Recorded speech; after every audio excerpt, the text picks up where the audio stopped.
Welcome to another Flex Wheelers podcast. Today, we have a collaboration with the Insurance Man podcast. I'm joined by my hosts, LaQuentin Jenkins and Greg Nagaye, and we're bringing you an important conversation about diabetics with our special guest, Nurse Practitioner William Patton.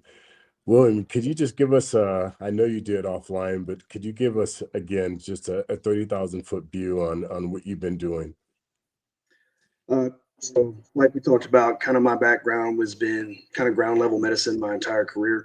I actually started off in the Army National Guard back in '07, joined up as a medic, ended up being attached to the 221st Cav out of Las Vegas, say to my guys, and served as an infantry medic there for 4 years, and then transitioned to a training battalion, served as another 2 as an instructor.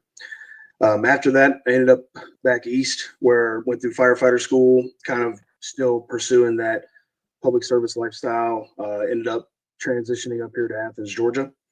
And then I worked EMS, non-emergent transport, and I actually started working in a lot of the settings and a lot of facilities that had started my public service EMS career and I would actually finish in.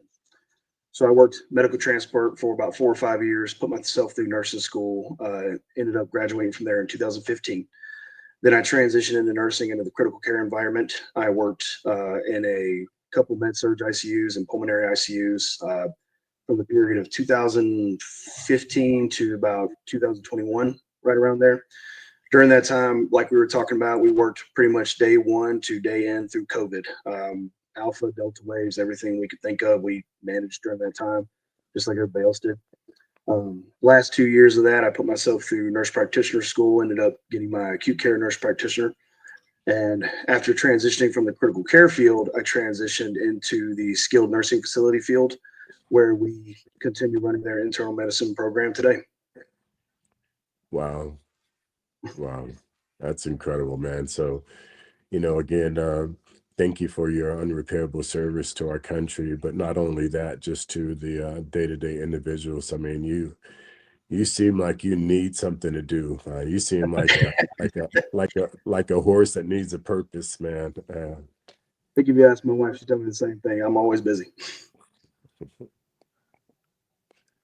Awesome. Great. I'm a novice, and I always get these things confused. I know I'm a national insurance broker, and we deal with a lot of things associated with diabetes. I mean, from the extremes of them telling me I'm pre-diabetic to their multiple forms of insulin, the pill. I mean, it's just there's a lot going on in that space. But I always get confused. What is the difference between type 1 and type 2? So type 1 and type 2, and like I told you off screen, I'll preface this with saying I am the farthest thing from an endocrinologist you will ever see. But we know enough to take care of folks. We know enough to do some good when we need to. Type 1 has a couple different names. Some people refer to it as insulin-dependent diabetes, in the sense of you become completely insulin dependent. So type 1 is typically, and 9 times out of 10, it's going to be associated with some kind of autoimmune process that's attacked the beta cells in the pancreas, and it's pretty much destroyed your body's ability to produce endogenous insulin. Our pancreas' ability to produce our own. And in those settings, you become completely dependent on exogenous insulin. Those are your chronic insulin pumps. Those are the people that absolutely have to have insulin. They may have other means of trying to control their blood sugar, but they're insulin dependent. Type 2 is the one that is the vast majority. I think the last numbers, according to the American Diabetic Association, about 37 million folks in the United States alone have type 2 diabetes, or diabetes in general. Type 2 is the one that's the vast majority. That's the one where you start to look at your metformins, you start to look at your SGLT2s, your GLP-1 agonists, as far as kind of managing those highs and lows along with the insulins. So the biggest difference is, one is absolutely insulin dependent. You're gonna need it no matter what. Type 2 is something that a lot of people can make a whole lot of headway and sometimes almost outright cure with lifestyle changes, mitigating diets as best as possible, and kind of controlling the overall picture. So just going off here, just to be clear, one, I have to stick myself. The other, I can take a pill.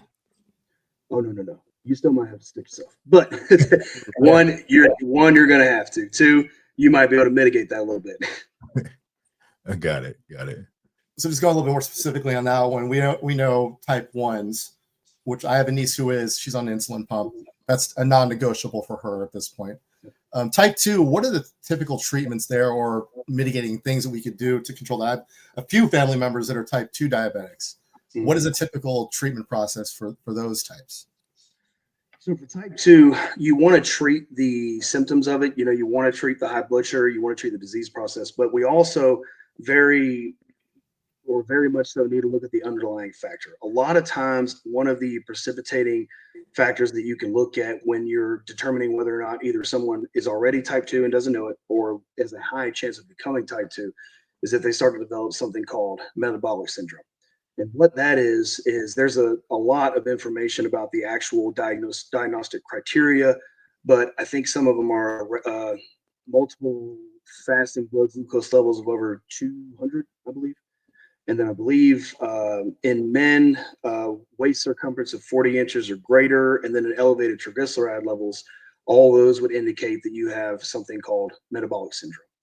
And that is an indicator or a high chance prognostic indicator that you either have or will develop diabetes in the future.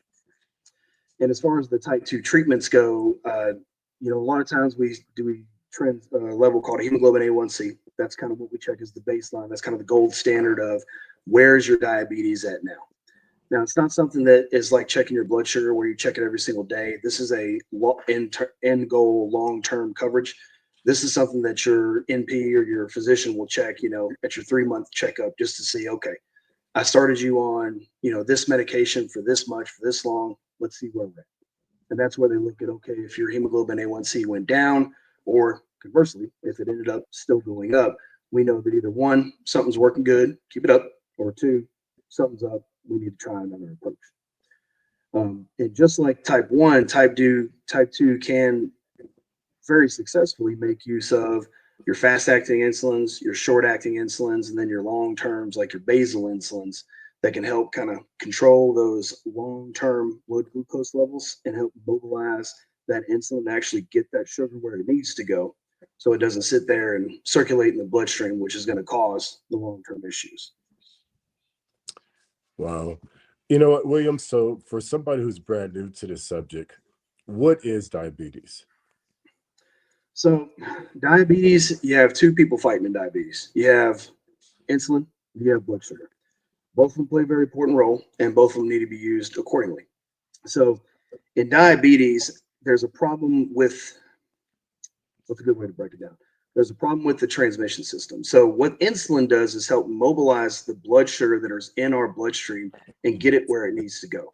Obviously, brain, muscle tissue, if you're out training, you're going to need sugar in your muscles to work. If you're working, like you're all putting me to work today, I'm going to need sugar in my brain to think. Insulin's job is to mobilize that blood, the blood sugar that's flowing around in our circulatory system, in our blood, to push it in the tissue where it goes. The problem that occurs is either in type 1 or type 2, you have a problem with that delivery system. So instead of the blood glucose, the blood sugar, actually getting to the tissues where it needs to go, you start to see an elevated amount just kind of circulating around, kind of just hanging out, doing its own thing.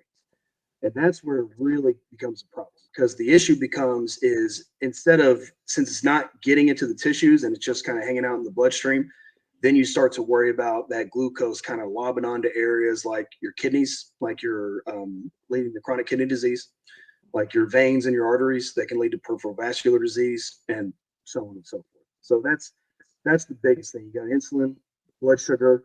There's a problem with getting the sugar where it needs to go, so then it just kind of stays in the bloodstream, and that's what we have to fix.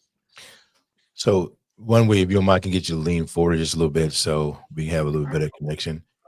You're giving great information, and I'm just trying to go back to food. Mm-hmm. I'm trying to understand. Okay, so is it the food that we're eating that's causing this? I don't know, lack of a better way to put it, causing too much insulin to be released, requiring to work too hard, and it pushes out too much, and it is not absorbed or it doesn't do its job. What is actually happening to cause that the issue? Is it the food, or what's causing the issue with the insulin? Phenomenal question. It's not just the food. The food is definitely a factor. Let's say if you eat an 18-ounce steak or a cake, we'll put those two together. To process all the sugar that is in that cake, you're going to need a whole lot more insulin than you're going to need to process the proteins that are in that steak. So if you are a diabetic, either type 1 or type 2, you're going to need a whole lot of insulin backup in order to process that amount of cake. Now, that's a very, very kind of 30,000-foot view of how food can affect it. It's certainly not the only thing that does, but if you think of a wave beating up against a rock, and then you can compare that to pushing your pancreas and pushing your body to have to tolerate more and more insulin release, especially like, let's say if you're not necessarily controlling your diet best you can. Lots of highly processed food, highly processed sugars, a lot of high fats, basically what everybody loves nowadays. You think of that and you're really putting the miles on your pancreas and its ability to produce that insulin. And then you can develop something called an insulin resistance, where the insulin's there, but your body's having a really tough time mobilizing it and getting it to do its job to get that sugar where it needs to go. So, and that kind of falls under the type 2. Type 1 is insulin dependent, and type 2 is kind of an acquired insulin resistance. It's doing its job, but not quite enough. We got to figure out what we can do to help it. Got it. And so taking that into account, looking at a few different people, types of the two different types, there are a few very well-known type 1 diabetics that are elite level athletes, right? Mm-hmm. So I'm thinking Olympian Gary Hall Jr., Mark Andrews, Jay Cutler, the football Jay Cutler, sorry, Flex, Chris Dudley, Brandon Morrow. In their cases, just maintaining their insulin levels exogenously, that's pretty much what they need to do. That's just not even, again, just to stay alive at this point, right? Yep. But for the average person, I mean, you're not going to find too many elite level athletes that are type 2 diabetics, I'm assuming, just based off of the basics that we know about it. Not often anyway, but active people, or is it going to be more sedentary people? And then what are we looking at as far as lifestyle factors? The sedentary lifestyle is definitely going to play a role. Is it possible that someone could be very, very fit, very, very active and still develop it? 100%. That kind of leads into, one of the things that I've tried to advocate most about diabetes is I definitely feel like it has, or it can develop somewhat of a negative stigma when it comes to how it develops. It's never just one thing. It's never, hey, you ate like crap, you sat on the couch, now you have diabetes. It's never just that. Don't get me wrong. A sedentary lifestyle, a poor dietary regimen that's high in processed sugars, high in processed foods, those are definitely going to be contributing factors. But you also look at age, race, gender. I think I said age already. All those things play a huge factor of it. Genetics also plays a huge factor. Some guys, unfortunately, they just draw the short straw. So it's definitely one of those things that you can certainly see someone at the higher level be a type 2 diabetic. But because type 2 diabetes is more reliant on contributing factors to develop type 2 diabetes, if you're living a very, very active lifestyle and you're an elite level athlete, chances are you're not going to fall into those trapments or those contributing factors that lead to that development. Does that make sense?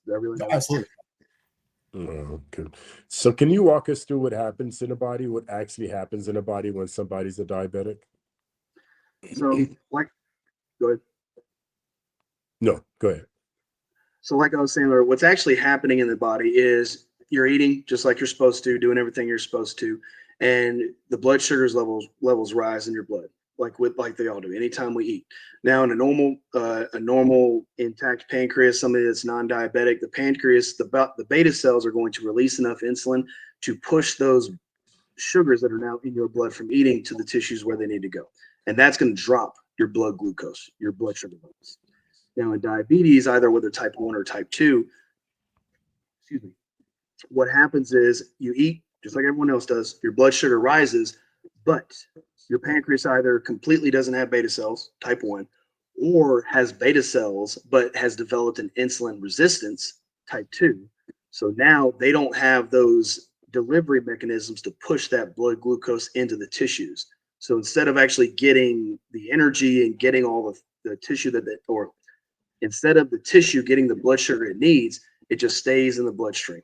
And that's what I was saying earlier. That's where you start to see some end organ dysfunction, problems with the kidneys, problems with your vasculature, like your arteries and your veins, and so on and so forth.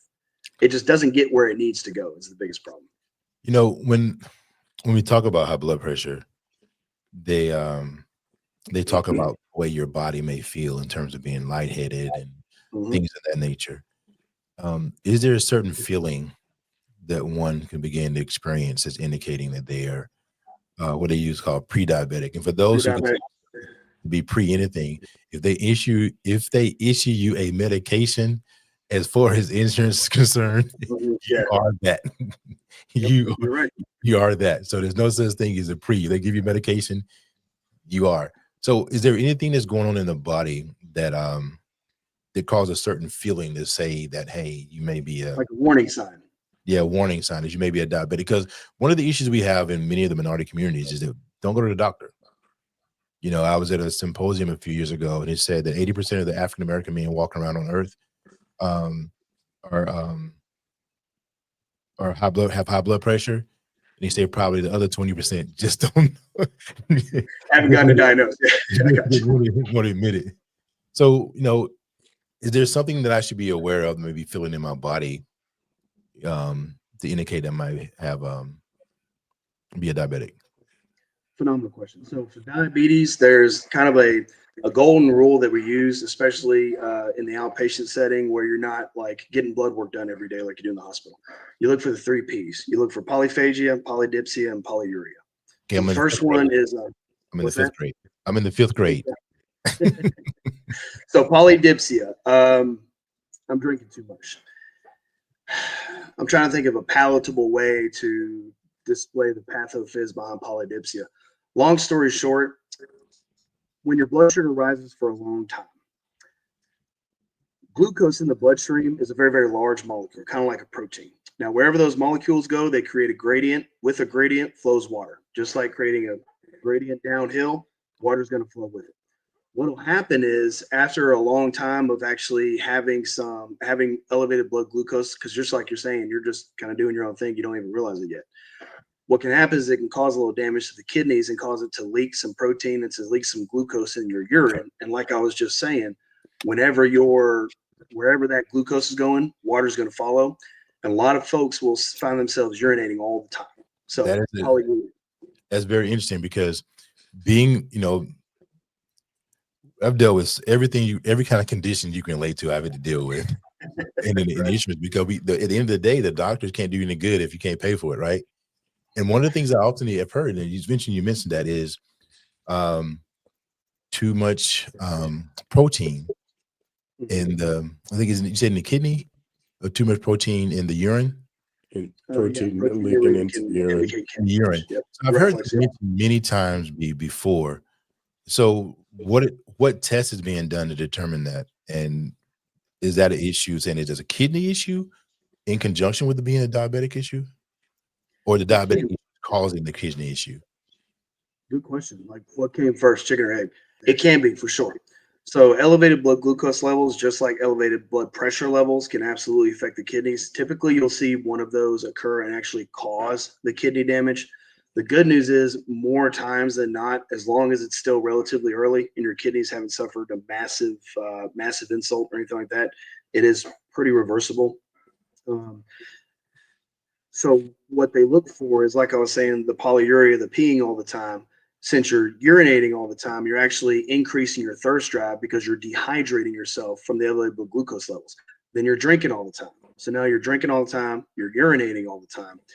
And one of the funny thing is, you know, I think a lot of people, whenever we think diabetic, especially type 2, you think sedentary lifestyle, relatively overweight, just generalized speaking. But one of the ways and one of the warning signs, especially earlier on in life, like men under 30 usually, is unexplained weight loss, but you're hungry all the time. That doesn't make any sense. That's one of the 3 P's. It's called polyphagia, hungry all the time. And what is happening is because the blood glucose is staying in the bloodstream and is not being mobilized to the muscle tissue, to your brain, your body is actually having to break down muscle tissue and fats in order to use those through a method of ketosis, just like we do whenever you talk about like ketoacidosis or guys on the keto diet. Your body just isn't able to use the glucose because it's stuck there in the arteries and the veins in your circulatory system. So your body's actually breaking down tissue to use for energy and leaving you in a catabolic state. And that's what's making you hungry. Go ahead, Quinn. So basically you're saying, being a diabetic actually makes you fatter because it's breaking down the muscle, which is going to have an overall impact on your ability to just function. It's making you physically weaker, and your body fat, your BMI is going up. Did I understand that correctly? Theoretically. Now, usually the weight loss is one of the early signs that we see. That's like we talked about, the red flag. The polyphagia, eating all the time, polydipsia, drinking all the time, polyuria, peeing all the time. And then you associate that with, hey, I'm doing all this, but I'm still losing weight. One of the first things I would look at, or the first thing your primary care would look at, is we need to check some labs and check and see what your blood sugar is looking like. Because what you're saying is absolutely correct. If you break down the muscle tissue over a long period of time, correspondingly, your BMI will increase just because your weight is going to go down, but your adipose tissue theoretically won't. Now, your body's still going to be breaking out adipose tissue because and that's the craziest thing about it, even though you have an elevated blood sugar in your circulatory system, your body's not able to utilize it because your body needs the insulin to push that sugar into the tissues where it needs to go to utilize it. Now, if you have an insulin resistance, or if you're type 1 and don't have it, that's when you start to worry about elevated sugar in the veins and the arteries. Instead of being in the tissue where we need it, your body becomes catabolic and breaks itself down to burn that energy that you need just to keep on going. That's when what you'll see, what you're talking about, where you see that corresponding weight loss, but your blood sugar is going up. It's almost counterintuitive. Let me jump on that a little bit, because a couple things piqued my interest as you're saying all that. I'm looking at kind of the smaller, bigger picture, because I know there's some issues. I mean, you brought up things hanging around in your arteries. So are we talking atherosclerosis type of issues? And then what are some other complications outside of the cardiorespiratory system that can happen? Because you hear people with type 2 diabetes always, you hear about the horror stories about vision issues, and then even loss of limb issues because of extremities not getting the circulation. So can you go over some of those? I like hitting people in the face with, this is, you don't do it just to be healthier and live longer. If you don't take care of this, you can have some serious issues. I usually take that route. So what can I hit people over the head with? You remember how they used to call hypertension the silent killer? And sometimes they still do, because it does so much damage over a long period of time and you don't even realize it. Diabetes is the same way. If you have an artery running to a part of your body, if you have uncontrolled diabetes for an extended period of time, it can be susceptible to breakdown from exactly what you're saying.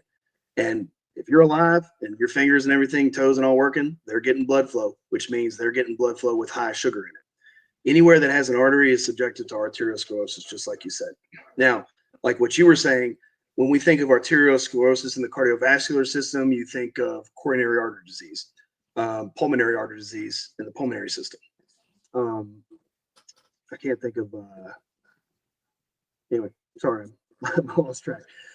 Peripheral arterial disease, peripheral vascular disease, hands and feet, anywhere that has an artery, if your blood sugar is elevated, it can start to deposit in plaques, just like it can with like elevated lipids, high LDL cholesterol. Anywhere that has an artery is susceptible to damage. So that means diabetic nephropathy, diabetic kidney problems. So that's what it is. You got that's it. Causing that nerve. Now, and again, to preface this, farthest thing from an endocrinologist you will ever find. But that is the kind of the 30,000 foot view. Even Dr. Hardy will be able to explain it a whole lot more intuitive than I will. But the long story short of it is, it's a problem with elevated blood glucose in the bloodstream. Bloodstream has to go everywhere. So if it's touching that blood, it could potentially have an issue, which is why it can lead to so many issues. That's why it can be the leading cause of peripheral vascular disease, diabetic nephropathy, like we talked about, diabetic uropathy, problems with your eyes, just about everything you can think of. So does it work with high blood pressure to create? Is that a part of what's participating in creating strokes? They can be, absolutely. And when you think about, and like I said, it's not just if you have diabetes, if you have hypertension, if you have hyperlipidemia, you're going to have a stroke. You know, it's never that simple.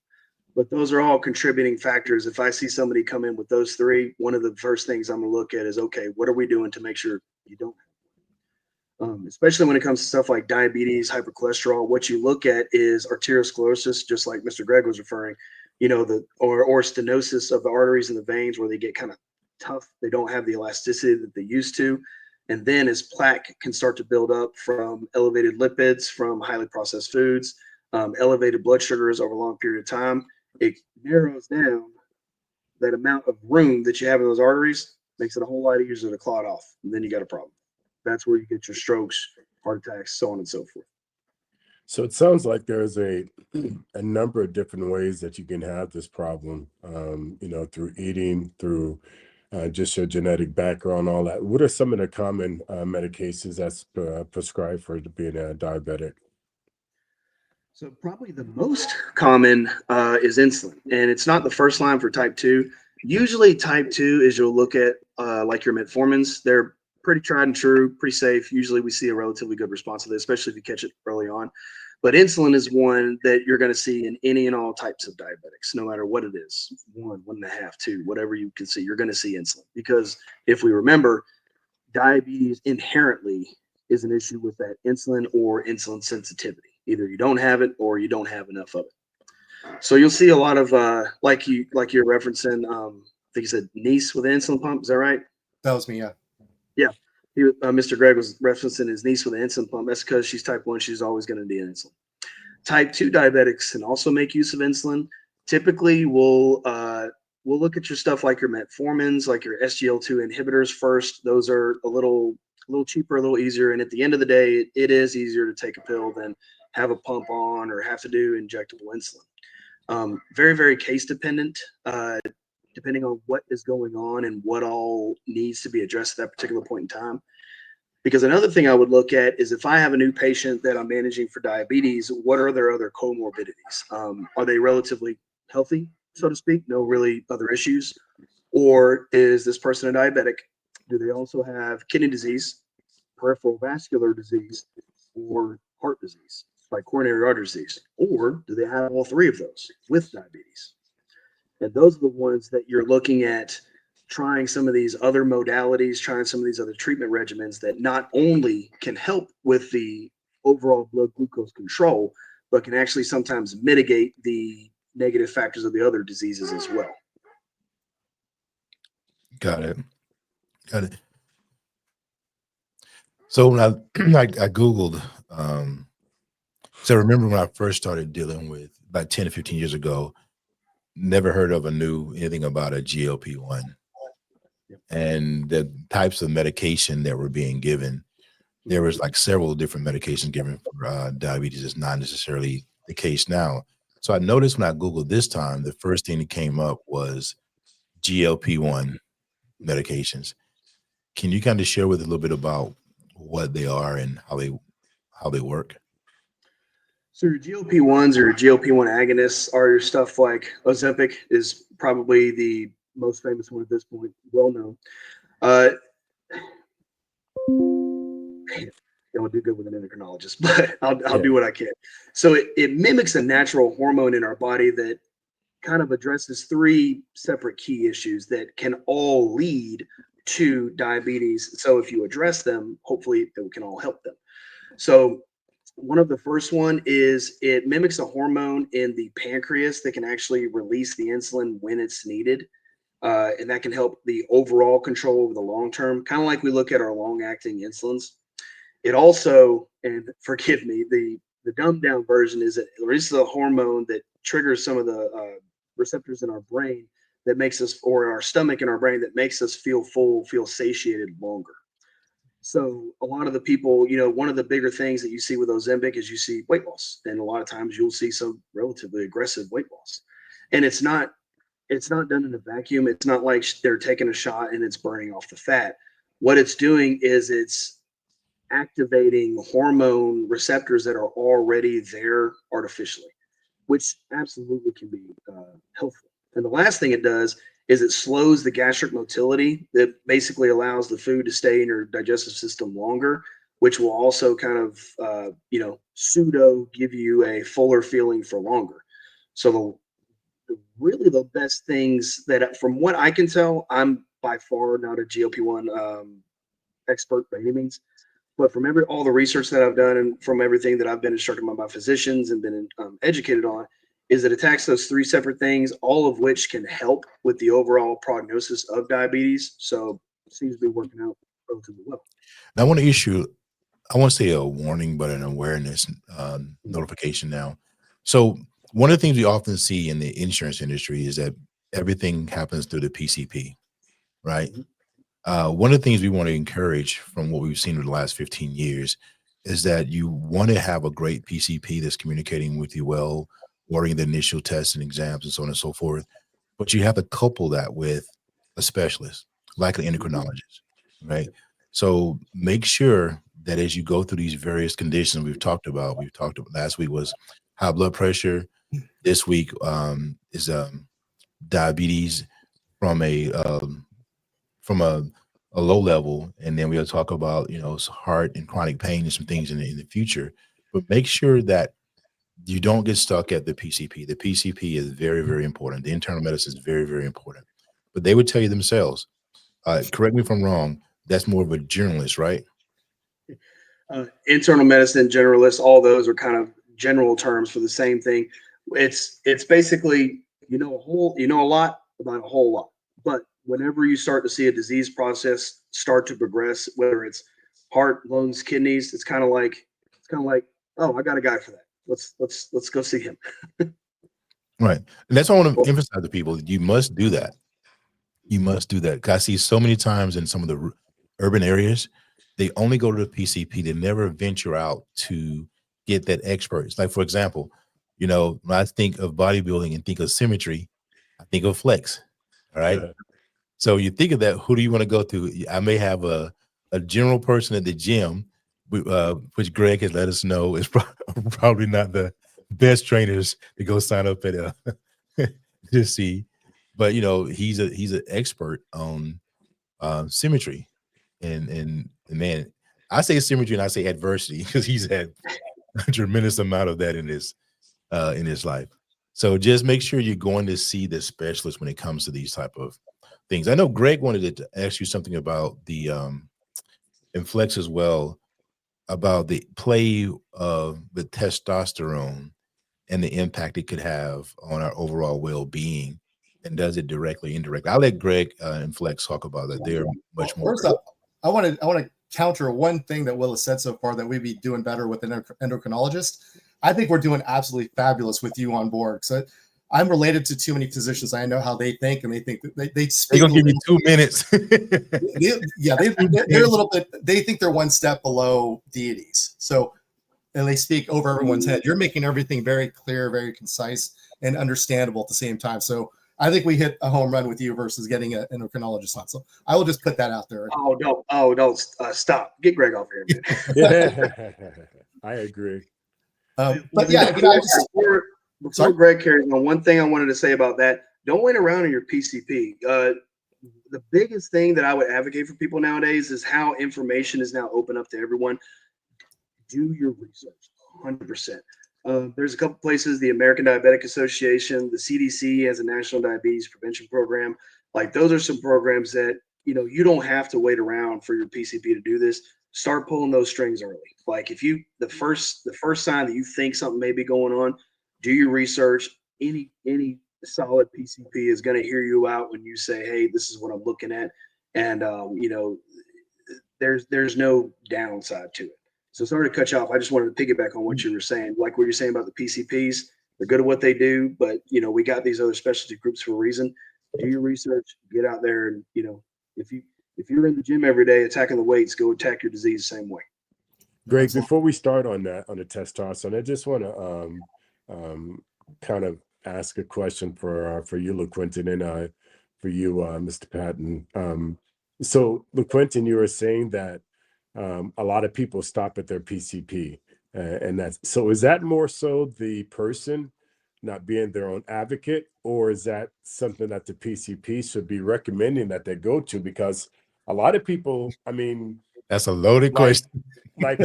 you know, in my beginnings of having health problems, I looked at the doctor as knowing it all. And why do I need to ask anything? I'm here. You're a specialist. You're going to tell me what I need. And what I've learned is you have to be your own advocate in a lot of these situations. You have to stand up and buck back and ask questions. So that question for the both of you guys. Well, I say from the my perspective, and I'm gonna give a political answer as best as possible. There's I'm gonna give you two acronyms that you need to be very familiar with. One is called an HMO, one is called a PPO. Okay. I'm not gonna go into the details of how I'm gonna tell you the basics of it. And this is a PPO. On a PPO, you're not required to see your PCP in order to go to a specialist. So that means if you have a situation going on that you think is, if you're already a diabetic or no, you want to go straight to a specialist, you can go to the specialist without getting a referral. An HMO, unless it's called a POS, which means it has an open network, you can go see anybody within that network. An HMO requires you to go see the PCP before, and he has to refer you to a specialist. Now, we're going to assume that everybody has the best intention, and they're only going to refer you to the highest, most competent specialist. But it's a stopgap. I mean, to me, so I wouldn't sell that. But continue. The thing is, and Andre and I did a podcast on this a while back. Is we have, and I'm gonna put this in the. I'll add it sometime this week. It teaches you how to be an advocate for yourself. Okay, so number one, a lot of times, Flex, that's strictly because they're going through the PCP, and the PCP, they may not be clearly communicating. It's a two-way street. You got to know what to ask and what to communicate. And just like you said, Greg, that's one of the biggest problems in the minority communities. They go there and they don't ask the questions. They just, whatever the doctor says, Well, the doctor, you even notice how many, I like Perry Mason, a lawyer. A lawyer has all these books, right? And they go research and they're looking. They don't claim to know everything, but they only can be as good as the information you provide. So if you're not telling them how you feel, what your experiences are, did you take your medication? And this is the big one.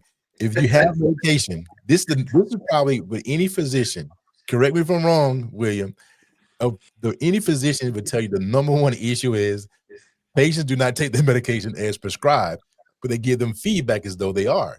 So you think about that. You're supposed to take one pill every day. And the doctor really is, he's taking an educated guess on what's going to work for you. Is that correct, William? All right. Absolutely correct. So you tell him you're not getting better with that one pill that's 10 milligrams, right? So he's going to do what? Increase the dosage, increase the number of pills, but you're not telling him that you're not taking the pills. And you got to be careful too, because you got to dig in sometimes. Like that's like if I put somebody on a medication or something, or if a primary care puts them on a medication, they come back and their hemoglobin A1C has almost doubled. You're looking at them like, how's the medication going? You taking it? You sure? And they might very well be, but and not to mention the fact that they would go to the PCP, and they'll go to a specialist, and then there's no information exchange. Yeah. So he didn't tell him. One of the first things you should tell your PCP is that I went to see the endocrinologist, and the endocrinologist prescribed me these medications, because that's a part of his decision-making process. If you're going to see him and you're diabetic and you're not telling him that I was prescribed medication beforehand by my endocrinologist, he's operating in the blind. So the bottom line very quickly is the fact that you have HMOs and PPOs. HMO, you have to go see the PCP first, and the PCP, based upon the information you provide, will make a decision to send you to an endocrinologist or whatever the specialist is.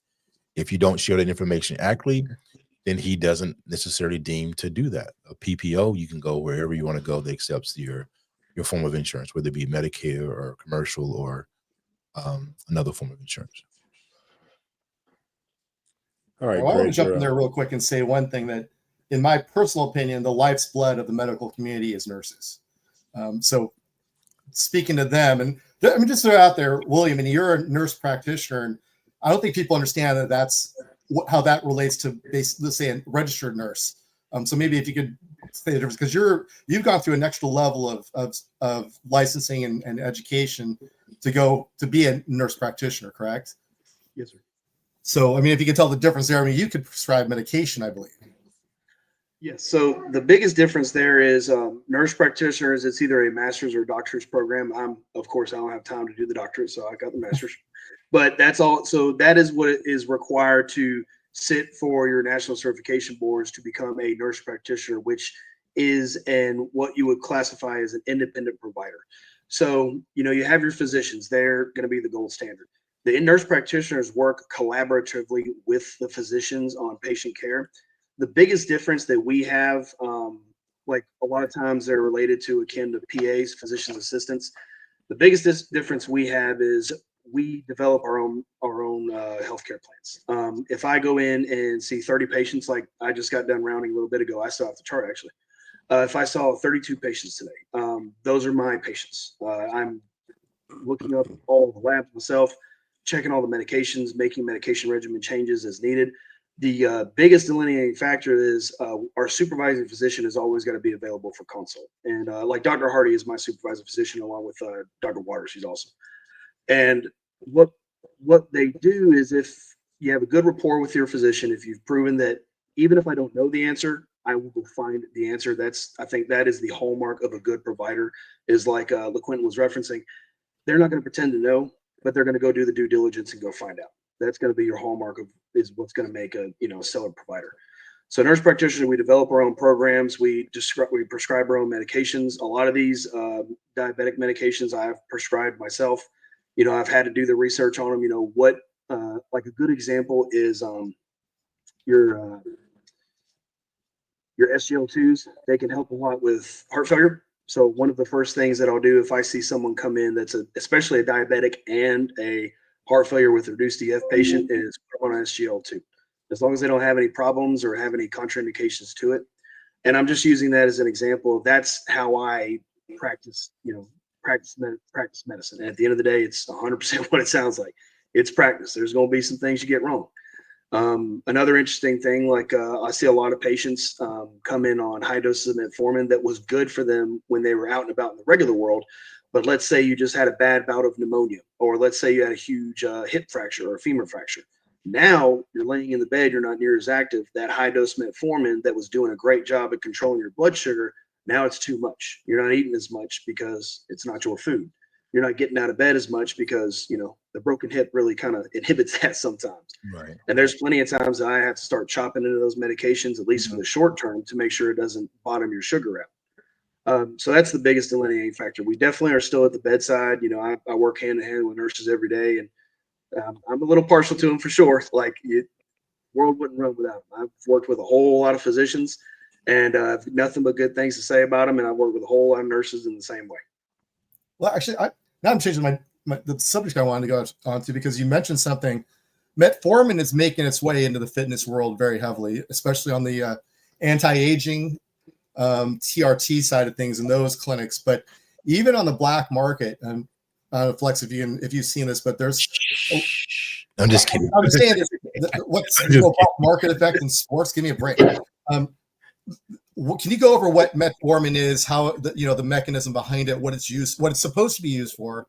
Mm-hmm. And I don't know if you want to go into, if you've heard anything about what some people are not recreationally, but performance-wise using it for also. I can't attest to metformin being used as part of like a PED, performance enhancing drug profile. I've heard of things in the past, like fast-acting insulin being used, like if you're going to have a big post-workout shake, trying to, just like we talked about, the role of insulin is to push sugar into the tissues. Where sugar goes, water goes. Where water goes, protein goes. So I've heard about those cases. I can't attest to the efficacy of that or anything like that. Obviously, there's no peer-based article that I know of that's going to address that. Metformin, on the other hand, it's pretty tried and true. It's definitely one of the older ones, but it's stuck around for a reason. Mostly, it reduces the overall sugar production in the liver. That sometimes, if you already got high blood sugar for since you're a type 2 diabetic, you don't need any extra sugar production going on anywhere else. We're good. We got that. We just got to get it moving. So metformin can kind of bed that down a little bit. It's not glycolysis, I don't think. Don't ask me terms. I'm not going to be good with that. But long story short, it helps kind of bed down the endogenous sugar production in the liver, and can also improve insulin sensitivity over the long term. Because like we talked about, type 2 diabetes is insulin resistant diabetes. So if we can improve the insulin susceptibility or the insulin sensitivity, then that'll overall lead to starting to get on the road to fix that problem. Flex, I saw you nodding your head. What have you heard around just the diabetic medications, period, whether it be metformin or whether it be GLP-1, kind of what you're seeing and hearing in the they've been how can I put this? They've been used in bodybuilding for quite some time. As William has stated, it just helps force water and protein and sugars into the muscle, which is a big thing that bodybuilders are into. I've heard of it, I've seen it. I can't really speak on it because I don't know it that well, but there's what's really interesting, that and even just blood doping, where you go into a high altitude area like, say, Colorado, and you do vigorous training, and then you withdraw your blood because it's so high in all these variants. And What? then, and then when you get ready to do a performance, you inject that blood back into you. It's almost like turbocharging. So there's so many different ways. And We're very pretty ignorant out here. This is in bodybuilding they do it. So help you understand, they're going to train at a high altitude, vigorously, withdraw their blood. First of all, what's happening at that high level because of that altitude that going to help you at a lower altitude, and you're injecting that blood back into you? I have never heard of such a thing. That was a Greg LeMond, Lance Armstrong special right there. That's what they were. Yeah. So I can't. I mean, maybe Greg or William can speak on it more educational, but on layman terms, if you ever been in high altitude, you can't do anything. Your cardiovascular is weak. You're gas out really fast. So people from those areas that live in those areas, whenever they come down to a normal or below sea altitude, it's like, they're like superhuman. So that's something that's done for Pretty sure Phil Heath did that. Who's He that? trained. I think he lived. I'm pretty sure Phil Heath lived in like Colorado, one of those areas, because I remember watching a ton of his videos, and he would mention how coming down to Vegas, that training and breathing would be easy down there. And long story short, and Greg would probably could attest to this maybe even a little more than I could, but training at a higher altitude basically forces your body to learn how to deal with low oxygen levels, and it increases your erythropoietin. It increases basically the oxygen utilization of your blood. So when you come down to a normal oxygen level, your body's basically like, what am I going to do with all this extra oxygen? And it slams. Yeah, that's the theory. And then what they're really doing is they're injecting EPO. Yeah. EPO. Well, first of all, whatever it does, it's not helping the Denver Broncos that much. So well, you still got to have skill. Yeah, you still got to have skill. You still definitely got to have skill. But Greg, if you want to move on to the testosterone portion. Well, I just want to get his takes. I know we spoke about it earlier, that I've been reading some journals on this to prepare for today. But I know just recently in the Journal of Cardiovascular Transitional Research, they did a meta-study. Larigo did a meta-study over 5-6 years of TRT and its effects on these things. And I mean, he came to the conclusion that it reduces mortality rates with men with type 2 diabetes.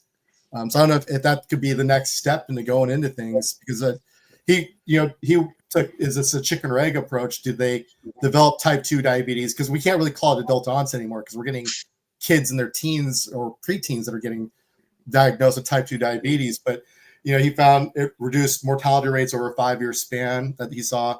Cholesterol, glucose levels were lower. So I don't know if that's something that may be one of the next evolutions of treatment for it.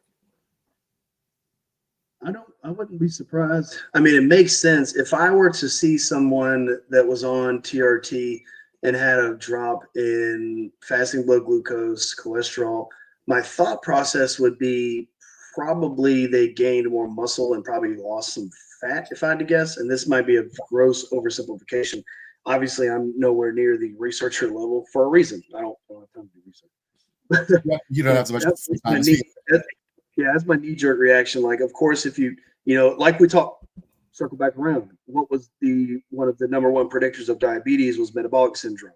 Theoretically, TRT could help address some of the issues that lead to metabolic syndrome, therefore solving that in diabetes. And I could definitely see how that would lower mortality in relation to the diabetes. Without going into the risks associated with HRT and everything else, I could definitely see how he was able to correlate, hey, HRT was able to positively impact these parts.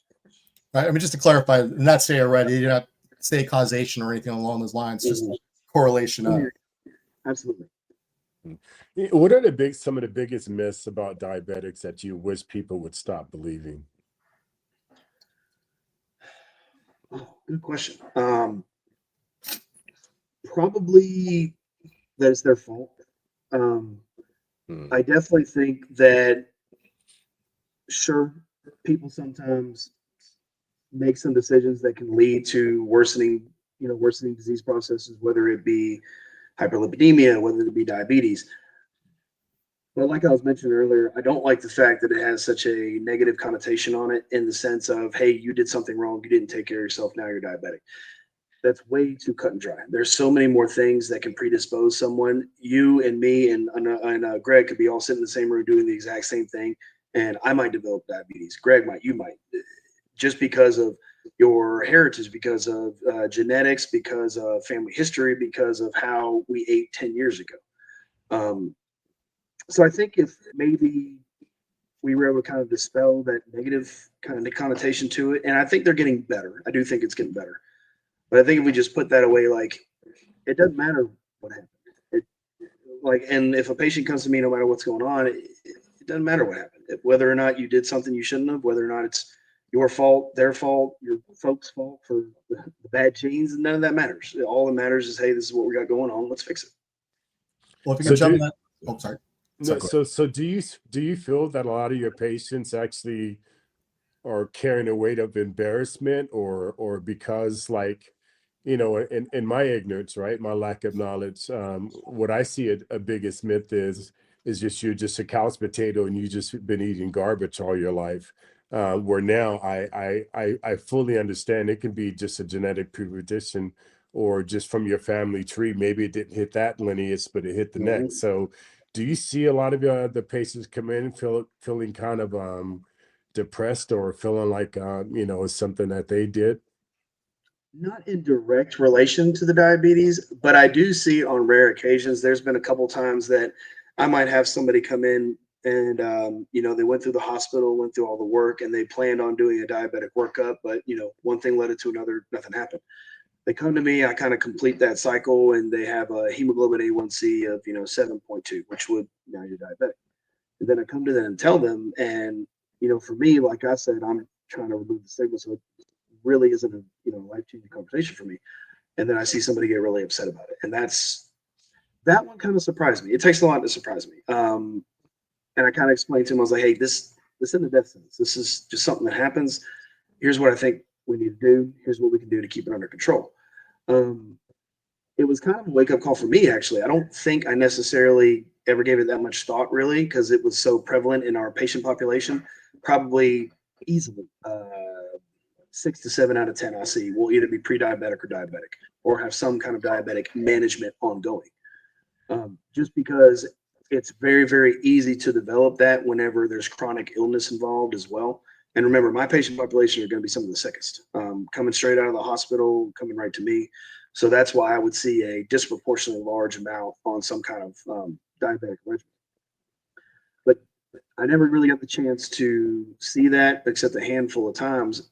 But when I did, I saw how it affected him, and I saw, there was probably some embarrassment there. There was certainly shock, and shock derived from what was clearly a negative connotation to be labeled a diabetic. And that's what was that's kind of what had me thinking and really kind of keyed me into, okay, well, yeah, I never really thought about that, but you're right. Somebody might feel bad about this. To me, it's just another problem to treat. Greg and I were doing some research the other day.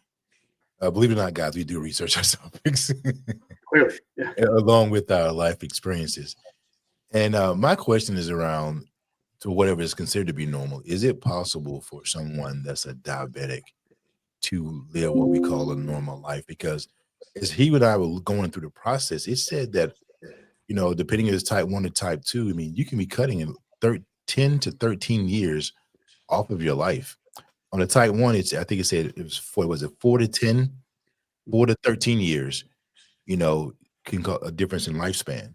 So we just say on average between the two of them, let's just say you're going to live at least 5 to 7 years less, shorter lifespan than if you were not a diabetic.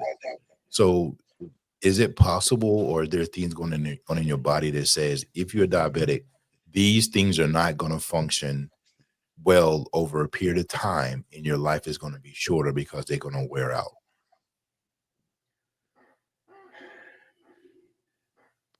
Go back to what diabetes is. It's a problem with elevated blood glucose. If we can fix that, it'll fix most of the issues. The challenge comes getting it diagnosed early, getting it under control, keeping it under control. The mortality factor when it comes to diabetes, as far as like how it impacts overall mortality, I would have to actually look into the studies to see, hey, what was the cause of death on each individual thing? Yeah, Because for all we, comorbidity. yeah, like a chronic morbidity increasing. Because the thing is you definitely will see a correlation between the two, but like Greg was mentioning earlier, that doesn't necessarily mean a causality relationship between the two. Got it. Understand. No, people can absolutely live normal lives. Just keep blood sugar under control. And obviously that's a very ground level grunt way to respond to it, but hey man, keep blood sugar under control. And that's what I was saying, the biggest advocate you can be for yourself is if you're a diabetic, you attack that just the way you attack any other problem, just the way that we did in the service, the way that we do in the healthcare field. You learn that thing inside and out. You learn how it works, what makes it work, what makes it not work. You learn everything you can about it, and then you start picking apart anything anybody says on how to fix this. If you can pick it apart, clearly that's not the best way to do it. So learn it. I had a question for Greg and for Flex, particularly Flex, because we're gonna start an early celebration for them. We have a man that this is his birthday month. We'll send you his cash out. You guys want to share. Flex 60. He turned 60 years old. Flex 60. And Flex, as you look at going into 60, and one of the things that you and Greg have continued to tell me is that you can, I won't say over-exercise, but it doesn't take a tremendous amount of exercise to really get things. I'll say in control. Now, quite naturally, if you've done like I have and gained more weight than you should have over the last 10 years of your life, it's going to take some excessive work to get your body back down. But have you given any thought, I know you have, to the types of exercises and some of the things that people can do to kind of manage their overall health that will in turn help with the high blood pressure, help with the diabetes? If there was say there was 3 exercises you had to give and 3 foods areas that you would concentrate on, what would it be for someone that's maturing into their 60s? Well, my answer to that would be very different than a healthy person, because I have so many different health problems that I'm dealing with, and I take a very old medication that's called warfarin, which enables me to eat certain foods because of the vitamin K in that. So, but as far as exercise, I'm going to steal a saying that a good friend of mine, Stan Efferding, says, just get up and do a brisk 10-minute walk after each time that you eat helps digest those foods, because a lot of that starts with just the ability to be able to digest those foods. And again, my the other three exercises, I have a um, a distorted vision on what exercising is, because I come from such a high volume, extraordinary high intensity of training. So, anything I do now, I almost cringe on, because it's like nothing. So I'm very imbalanced on that. And what I'm learning to do is the ability to tone back and saying, getting in there and just getting moving. So I don't I don't work out anymore, and that's one thing I've had to tell myself. You don't work out anymore, you exercise. That's a big difference. Working out is in my ignorance, going in there, getting it in, leaving everything on the floor and walking out, Interesting. just destroyed. Exercising is anything. Exercising could be me going in my backyard and going swimming in the pool, which is one of the number one exercises that you can do for the body. So, I'm still learning into my 60s, because I come from, I guess you can say, such a high, pyramid of a mountain that I was on. So, it's embarrassing, a lot of the things that I do now, but I constantly have to tell myself, you're not that guy anymore. Mentally, you might feel it and you might see it, but you're not that guy anymore. As far as eating, that's another thing that I'm actually diving into now, because I have a problem with digesting food. Sometimes it just sits in my stomach. Other times I have diarrhea. So diving into, is some of the foods that I ate when I was younger and competing, I'm having a lower tolerance to those now. So that's a question that's going to have to be answered after I do a few bit more tests. Got it. Got it. And what are your thoughts, Greg? I mean, everything you said was pretty straight on. I mean, I know there's recommendations as far as what physicians dealing in this genre, or William, what he might recommend, but I'm going to venture to guess, I'm probably going to get some anger for this one, but the type 1 diabetic, that's a different situation. You should basically be living a regular life anyway. But type 2, I'm going to guess a good percentage of them are not very active. They might be working a job that's at a desk 8 to 10 hours a day, and they might be commuting an extra. I'm in the Bay Area of California, so they might be commuting 45 minutes to an hour to and from work. So we're talking 10 to 12 hours a day. They get home and they're tired. They're going to go sit with their family and eat and go to bed. So the activity levels aren't very high. So like Flex says, just going out and getting a game of pickleball in, which I think is completely stupid, but it's still activity. Hey, we don't all agree with it. I'm just kidding. That hurts my knee just thinking about it. Or, like Flex said, going and swimming in the pool, doing some basketball in the pool or playing some basketball. Those are perfectly fine. I know if I'm going to get into my world of things, there are plenty of studies out there that shows that there are longevity correlations with muscular strength. So in those cases, with just coordination and balance and everything else, I would recommend Hugh, you and I talked about this the other day, 20 to 30 minutes, 2 or 3 times a week of squatting, deadlifting, and standing presses. There you go, William. Military presses will get the job done. You don't need to go have, what Flex used to go through during his competing days, or what he's going to make me do in a couple of months when I get ready for my next show. That's not real. That's something that 95% of us out there don't need to deal with. Well, I tell you guys, I'm fortunate. I'm 56.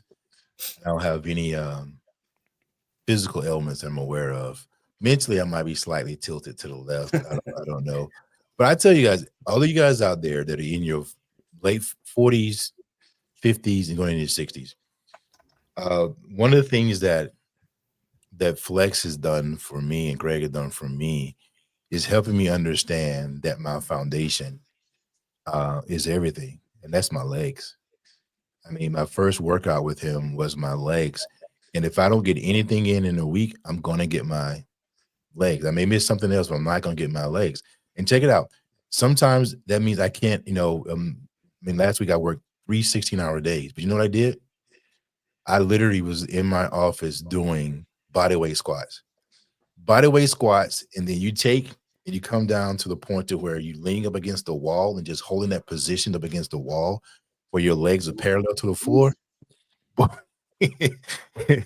legs will start jumping, Start shaking. just start shaking. And when I first started back, man, I was doing push-ups off my knees. I would hit the first 20. The second, I'm like, it's a difference. But just from a male perspective and what it's done for me, whatever you can do with your legs, it makes a huge difference in everything else. It just really makes a big difference. William, with your type 2 patients, do you recommend, is activity part of their programming? Always. I tell every little old lady that I'm working on with a femur fracture, get up, come on, let's go. No, I always, that's for any patient, no matter what it is. Always physical activity will save your life, quite literally. I tell folks, and any surgeon will tell you that too. After any surgery, getting out of bed post-op day one is the roughest surgery that is the roughest pain you'll ever get, but it will quite literally save your life. I'm about to say Flex can probably test that more than I will, but they'll tell you, get moving. Yeah, definitely. Listen, we want to bring this to an end. We're a little bit over the hour. William, I want to thank you so much for taking this time, for sharing your expertise with us. Like Greg said, I think you've done a bang up job. I couldn't have asked for a better guest in this. And again, just listening to you and what you've done with your training and then going to school on top of that, that just shows a whole different type of human. And your whole thing is to serve and help other people. That's just amazing, brother, especially for me who's dependent on people like you to be able to live a healthier lifestyle. So I'm deeply thankful to be able to have you on the show. No, thank y'all more than that for having me. I really appreciate it. Honored to meet y'all, Flex, especially you.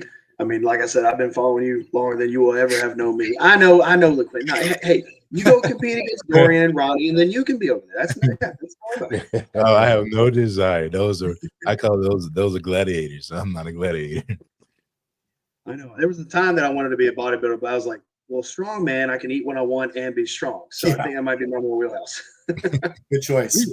We're going to circle back around to you. You really would like to learn a lot more about your experiences, as well as some of the things you're doing to help stay healthy as you've dealt with the challenges of the breakdown of your body and the mental health side of your profession and what you've chosen to do in life. So I think, God bless you. I really appreciate it. Yes, sir. It's great meeting you. All right, everyone, have a blessed week. Yes, sir. You too. Okay, so William just